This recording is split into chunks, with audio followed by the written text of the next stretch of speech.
Der Wahlbetrüger Friedrich Merz lässt heute gemeinsam mit SPD und Grünen in 6 Tagen so viele neue Schulden beschließen, wie die gesamte Bundesrepublik Deutschland von 1950 bis 2009, also in 59 Jahren, insgesamt aufgenommen hat. Verteidigungsetat muss aus dem regulären Haushalt bestritten werden, wenn wir effizient und verantwortungsvoll wirtschaften wollen.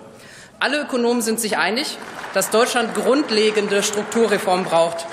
Wussten Sie zum Beispiel, dass wir jedes Jahr 654 Millionen € für die sogenannte Absicherung von Liegenschaften ausgeben? Was ist das? Das sind die Kosten für private Sicherheitsdienste, die unsere Kasernen bewachen.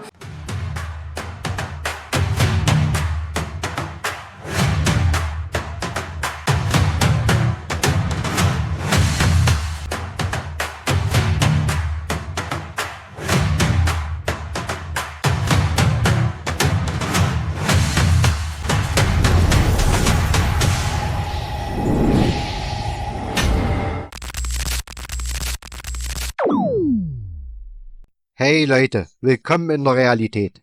Stellt euch vor, die Regierung beschließt in nur 6 Tagen mehr Schulden als Deutschland in 59 Jahren. Klingt irre. Dr. Michael Espen-Diller zeigt knallhart auf, wie Milliarden verpulvert werden, von absurden Bundeswehrbeschaffungen bis hin zu sinnlosen Ausgaben. Und das Beste, ihr zahlt die Rechnung. Warum das ein finanzielles Desaster wird, erfahrt ihr jetzt.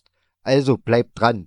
Lasst ein Like da, abonniert den Kanal und vor allem schreibt in die Kommentare, was ihr von dieser Schuldenorgie haltet. Auf geht's! Dr. Michael Espen-Diller.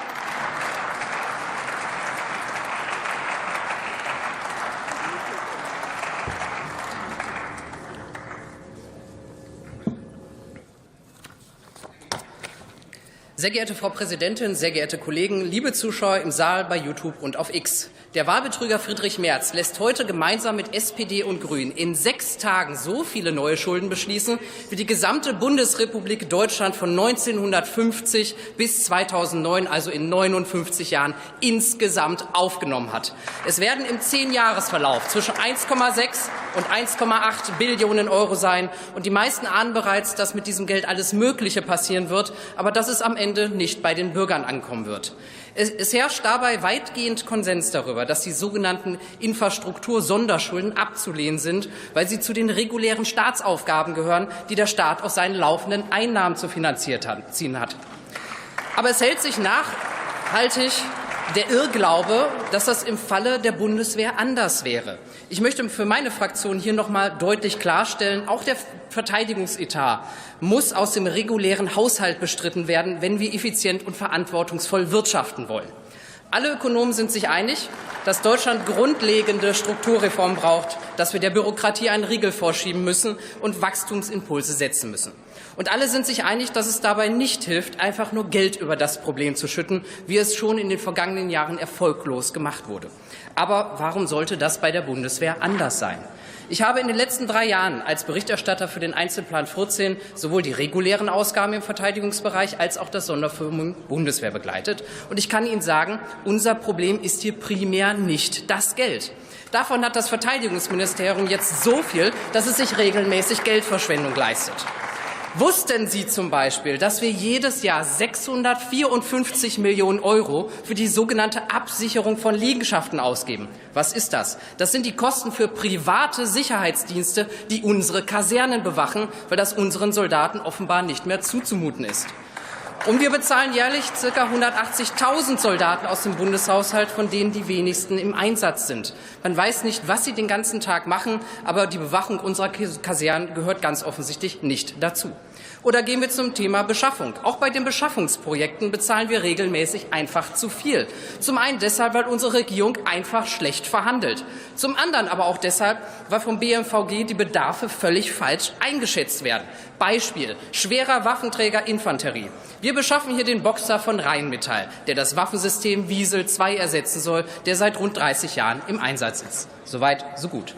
Eigentlich könnte man den Boxer nun ganz bequem in Deutschland kaufen, weil er auch hier bei uns produziert wird. Nur leider war Rheinmetall zum Zeitpunkt der Bestellung in der deutschen Fertigung schon ausgebucht. Man hätte also etwas länger warten müssen. Das wäre übrigens auch völlig vertretbar gewesen.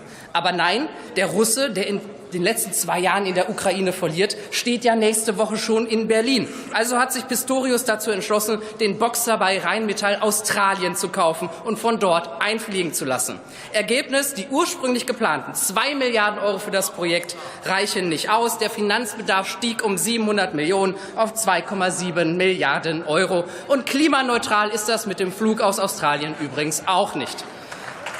Ich habe nur 4 Minuten Redezeit, aber ich könnte jetzt hier noch stundenlang weitere Beispiele aufzählen.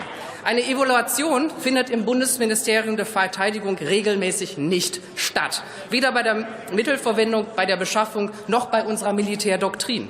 Die Bundeswehr muss in Struktur und Charakter den veränderten Anforderungen unserer Zeit entsprechen. Aber im Bendlerblock hat man immer noch ein Mindset von vor 50 Jahren.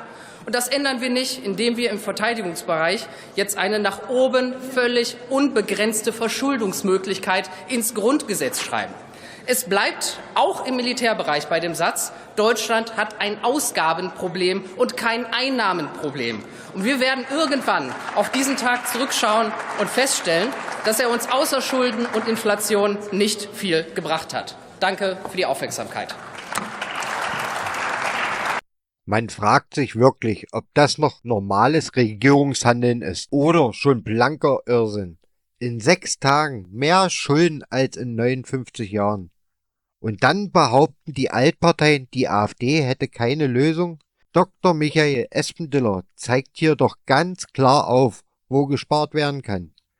Da werden Milliarden für Bürokratie und Fehlentscheidungen verbrannt. Panzer aus Australien einfliegen lassen, anstatt sie hier zu produzieren, als hätte Geld kein Gewicht. Und dann die Bundeswehr, die einen privaten Sicherheitsdienst bezahlt, weil sie offenbar nicht mal mehr in der Lage ist, ihre eigenen Kasernen zu bewachen. Man fasst es nicht. Aber anstatt endlich Reformen anzugehen, wird einfach weiter Geld aus dem Fenster geworfen. Deutschland hat kein Einnahmeproblem. Wir haben ein Ausgabeproblem. Was denkt ihr? Sollte die Bundeswehr wirklich auf private Sicherheitsdienste angewiesen sein oder sollte sie sich selbst um ihre Sicherheit kümmern? Schreibt es in die Kommentare. Bis zum nächsten Mal.